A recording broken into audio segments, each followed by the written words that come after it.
So this report here that I have consists of two different encounters by the same individual, and the way I got this report's a good example of networking that I think is very useful in this subject matter. And this comes through me, well, a fella that I've been in contact with for the last few months named Jeff Strader, who lives up north of me, contacted me and said that he knew of a woman that had had a couple of different Bigfoot encounters in her life that had contacted him. So he got her in touch with me, and she shared these encounters. And I'll give a shout out to Jeff Strader and say thank you. And if you ever see him on any of the comments on the YouTube videos and stuff, he goes by Jeffrey Sasquatch. But anyway, thank you and a shout out to Jeff Strader for introducing me to this lady, and thank you to her for sharing her encounters and allowing me to share them with you. So I'll just get right to it.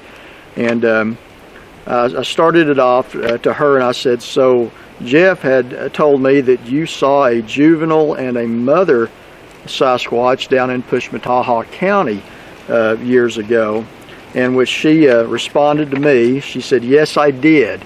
She said, when I was a child, she said, I am born and raised in Pushmataha County, and they were in our hayfield, and she assumed that maybe they were eating acorns around the edge of the field where the trees are. And she said the one of them, what she said, is at least 6 feet tall and had like about a 5 foot tall one with it. And she said they were walking into the woods from the hayfield. The bigger one was holding the smaller one's hand. The little one, she said, seemed to want to come to me, but the bigger one grunted and pulled it by the hand into the trees.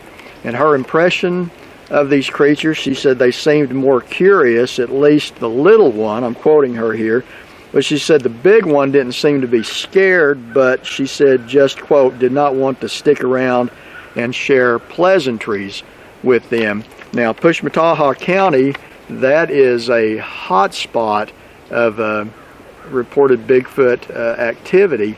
You go just bordering it is LaFleur County, where we have, you know, the Bigfoot Festival in Honubi and Kiamichi Mountains and all that. And it also is close to McCurtain County, which, I mean, it's just down there in the southeast part of the state where a lot of these things take place. So it's very interesting to get another report from that general area there in Pushmataha County. That's another report I can add to my notes and use for a reference when I get other reports in. So thank you for that. But then she said that was when she was a child, and this next encounter, she said, was about 10-ish years ago, and she said this was on their acreage that she said they have by a wildlife preserve in Lexington, Oklahoma, which Lexington is further west than Pushmataha County. Still a heavily wooded area in there. But anyway, she said we have an overgrown area. She said she calls it the pig barn. She said I felt like I was being watched when I was there, and then heard weird noises. And her impression was, she said, I thought my teenage sons were pulling a prank on me, which I was a teenage son once, and you know, that's just the way we are. But anyway, she thought her teenage sons were pulling a prank on her. So she was trying to sneak up on the boys to beat them, quote, at their own game, and said, I almost ran right into this huge black creature, and it took off running very quickly from her. She said she didn't really get a real good look at it. It was running away so fast. She screamed and ran the other way, and said once I broke out of the woods, the boys were running toward me. They heard me scream.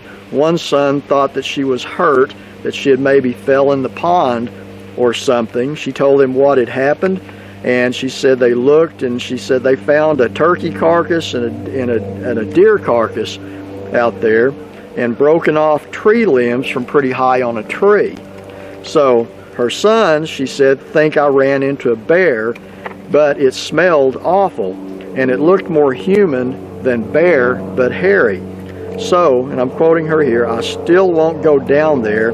and whatever it was, even our dogs were afraid. Now here's another hint.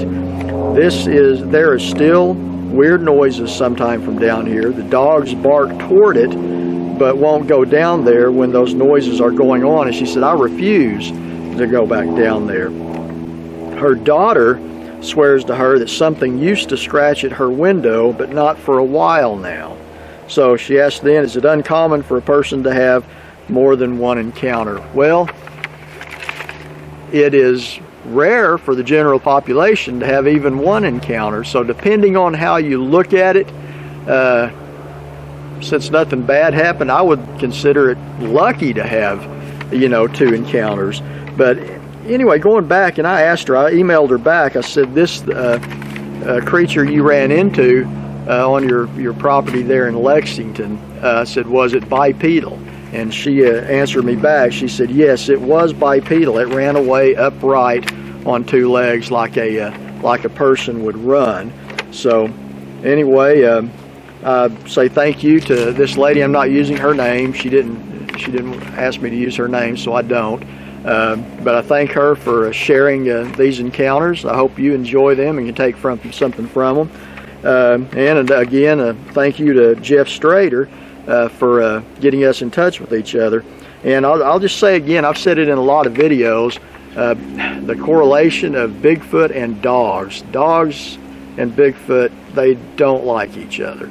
And that's another hint right there, that she said her dogs will bark toward that area when those strange noises are coming from the woods, but they will not go in the woods with it. So that seems to be an ongoing trait between the correlation between dogs and Bigfoot. They don't like each other.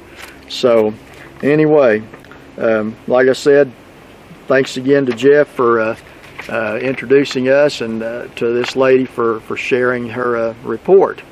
So anyway, that's what I got today. It is Thanksgiving Day, November 2020. So I had some little time, so thought I'd get away and make a couple of videos. So anyway, until next time, you guys stay safe, stay healthy.